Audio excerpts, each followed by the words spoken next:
Let's talk about the world of commodities now. Manisha joins us.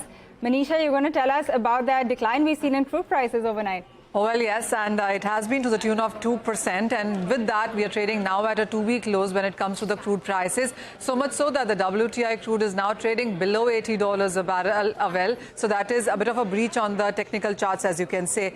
On a weekly basis, we have seen 4% of decline for the crude prices, but on a monthly basis, we are still 12% on the higher side because the strength has been from $70 off a base to almost 79 is how we are trading on that one right now. Well, the street is now accepting the fact that the US Fed will deliver a 25 basis point rate hike in the month of May, and that may perhaps not be the end of it. You could be looking at another 25 basis point before this year ends. There also are rate hike expectations coming in from Bank of England, from ECB, at least 3 more before this year ends. And there has been a statement from RBA, that is the Reserve Bank of Australia, saying that the rate hike pause is temporary and there could be more rate hikes. And that's exactly what the street is getting jittery about. The bit of a strength in US dollar index also seems to be weighing on. And even as the Chinese data has been better than street expectation, the muted economic growth numbers that we have seen come in from the US markets also seem to be weighing in. Also, the supply is not such a concern because we are looking at Russian exports highest since 2019, especially from the western ports,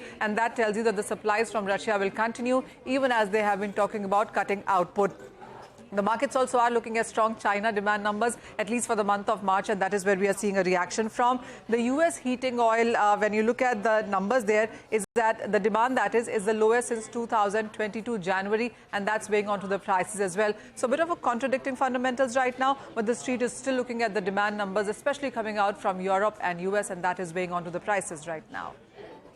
Okay, got that. Thank you very much, Manisha, for all the latest from the crude oil markets. We do have to take